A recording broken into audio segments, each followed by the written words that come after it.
Bonjour. Comment utiliser son hypersensibilité pour gagner sa vie? Je suis Sophie Anti, thérapeute depuis 1996 et hypersensible. Niveau 10, on va dire ça comme ça. Alors pour commencer, on va regarder un petit peu ce que c'est l'hypersensibilité, car cette vidéo n'est pas faite que pour les personnes qui en souffrent, mais aussi pour les personnes qui ne comprennent peut-être pas le sujet, qui vivent ou qui travaillent avec des personnes comme ça. L'hypersensible, qu'est-ce qu'il va faire? C'est que dès que quelque chose se passe, il va tout ressentir fois 10, fois 20, fois 30, fois 50, bien égal. Tout est surdéveloppé. Donc toutes les émotions, l'émotion de monsieur, madame, tout le monde qui va être bon, ben voilà, ça m'a fait un petit peu mal au cœur. Et ben chez l'hypersensible, ça va prendre une tournure, un truc de folie parce que ça va être très très fort et pris très très profond jusqu'au fond des tripes. Ça peut être vraiment vécu comme des souffrances atroces tout au long de la vie. On prend un exemple, on croise le concierge, oui ben bonjour, puis il nous dit bonjour. Et d'habitude il est beaucoup plus sympa avec nous. Aujourd'hui c'est un petit peu moyen. L'hypersensible il va tout de suite le prendre pour lui en disant oh, mon Dieu j'ai fait quelque chose de mal, qu'est-ce qui se passe, tatati tatata.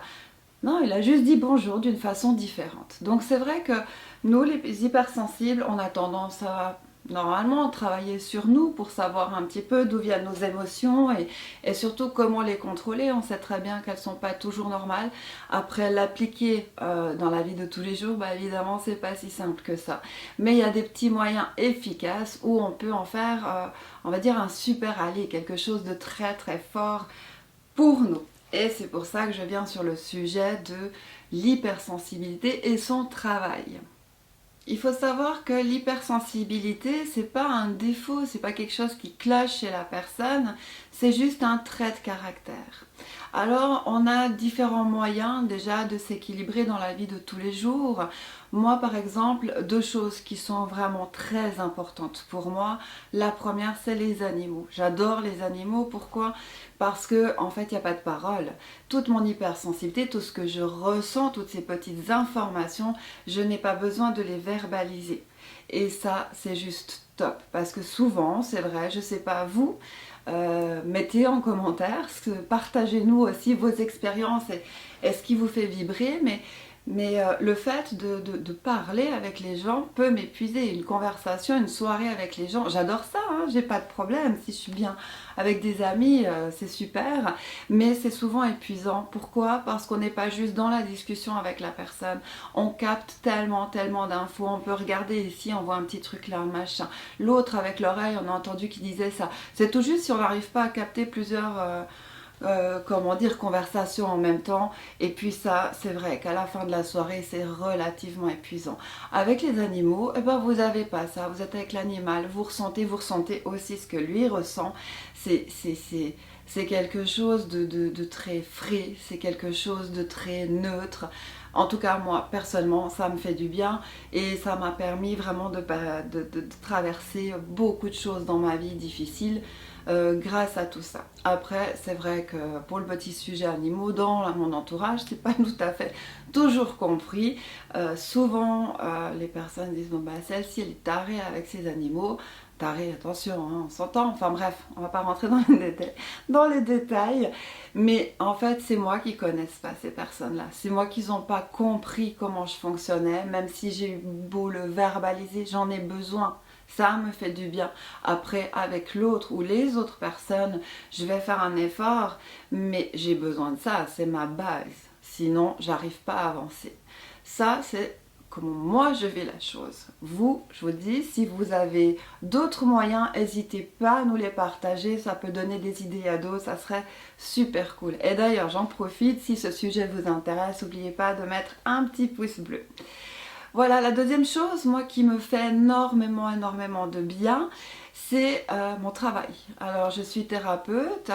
La chance que j'ai, c'est qu'en fait, alors j'ai des bons diplômes, j'ai suivi une super école, mais j'ai appris une chose, c'est que les diplômes ne font pas tout. Vous pouvez avoir les meilleures tactiques du monde.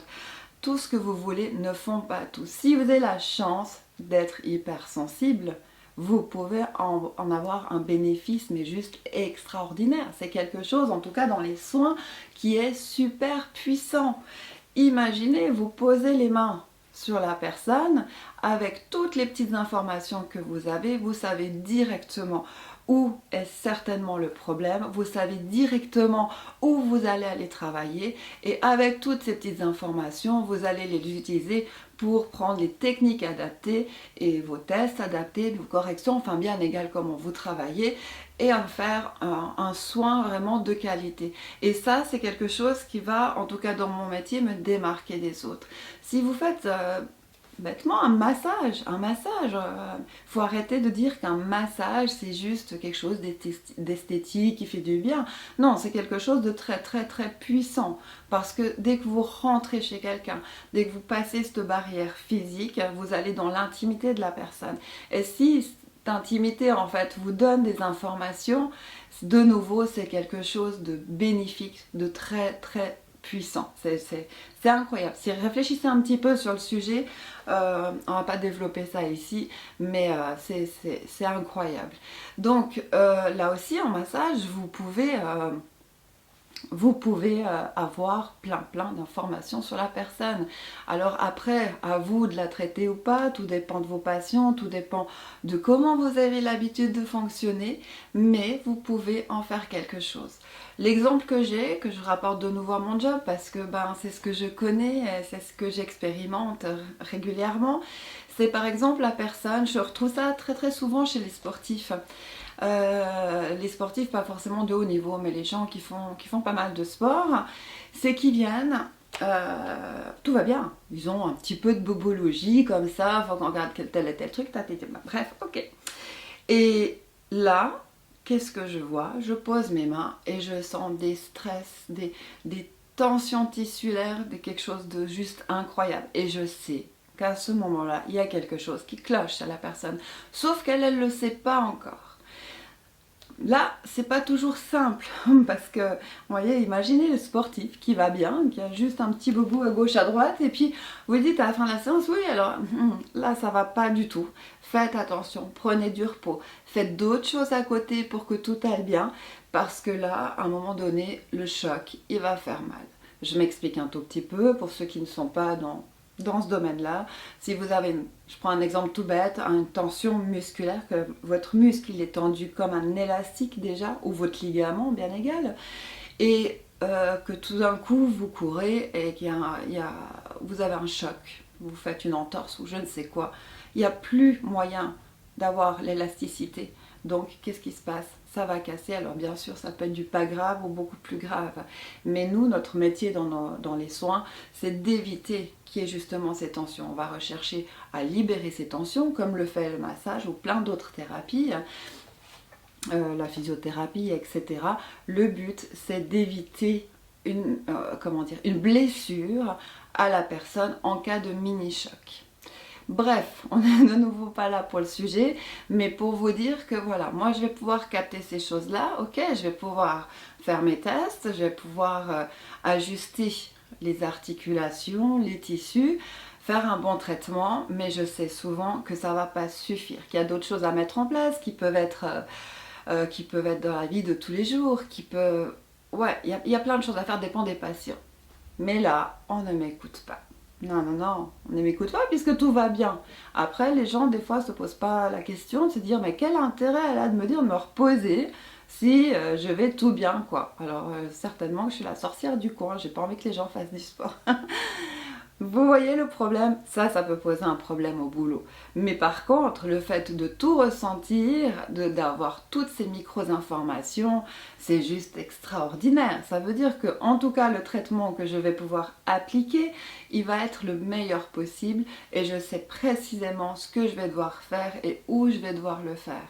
Je suis sûre que en vous donnant cet exemple, même si vous êtes en dehors du domaine des soins, que vous êtes même complètement en dehors des soins, ça doit vous donner aussi quelques idées. Ce que je veux vraiment dire par cette vidéo, c'est que tous ces points qu'on croit toujours toute notre vie négative, on peut les avoir en positif, on peut les transformer en positif. C'est toujours quelque chose que monsieur, madame, tout le monde n'ont pas. Donc utilisez-le, n'hésitez pas à l'utiliser pour vous démarquer des autres. Donc voilà, c'est un petit peu la raison pour laquelle aussi j'ai construit Humans Cloud, qui est en fait une école en ligne pour autant la thérapie crânio-sacrale que pour les massages. On le remplit gentiment, on avance gentiment.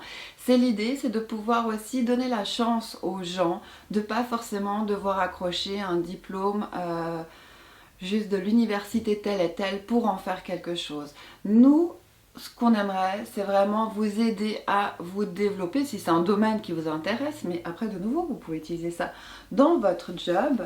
Mais Humans Cloud, c'est vraiment se dire, ok, monsieur et madame tout le monde, si on aime, on peut faire ce qu'on veut. J'ai envie de faire un cours de massage, j'ai pas forcément de gros moyens, j'ai pas forcément le temps de me déplacer, je suis mère au foyer, et puis là, j'en peux plus, il me faut autre chose.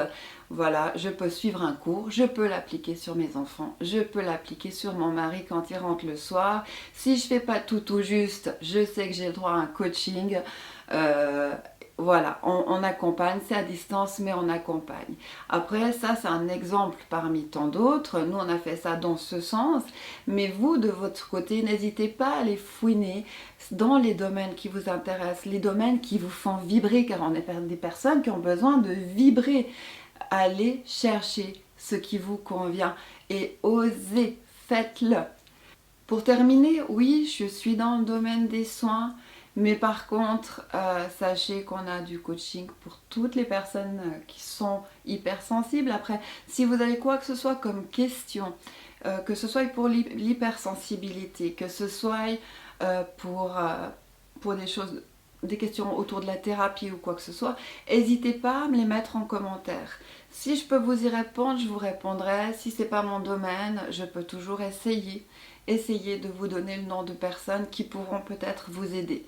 Le but, c'est vraiment d'essayer de partager, d'échanger et que chacun puisse mieux vivre ces petits moments de la vie qui ne sont pas toujours évidents et surtout se développer soi-même, arriver à avancer, travailler sur soi pour que simplement la vie avec les autres elle soit plus simple et plus douce. Qui n'a pas envie d'un petit cocon de douceur le soir à la maison et au lieu de chamaillerie. Donc vraiment, l'hypersensibilité c'est un combat perpétuel avec soi-même, avec les autres, avec le monde, mais il s'équilibre. Maintenant, j'aimerais juste que vous pensiez, quand vous êtes dans le négatif, que votre hypersensibilité, ça peut être un truc super puissant et que finalement, c'est un cadeau. D'accord? Voyez-le comme un cadeau. Réfléchissez juste comment l'utiliser à bon escient pour qu'il vous fasse tout le bien dont vous méritez. J'espère que ce sujet vous aura plu, même si on pourra aller beaucoup plus loin, il y a beaucoup de choses à développer. Volontiers, si ça vous intéresse, on pourra discuter d'une autre vidéo et j'attends de vos nouvelles. Posez-moi vos questions, écrivez-les en commentaire. N'hésitez pas, si vous avez aimé le petit like et si vous voulez suivre les prochaines vidéos, n'oubliez pas de vous abonner. En tout cas, j'ai eu plaisir à vous expliquer tout ça, même si j'aurais tendance à parfois m'emballer puis à vouloir partir beaucoup plus loin. Mais en attendant, j'espère que vous avez passé aussi un chouette moment. Je vous souhaite une toute belle journée et n'oubliez pas, vous êtes magnifique, puissant et vous avez un truc incroyable que les autres n'ont pas. Utilisez-le. Bye bye!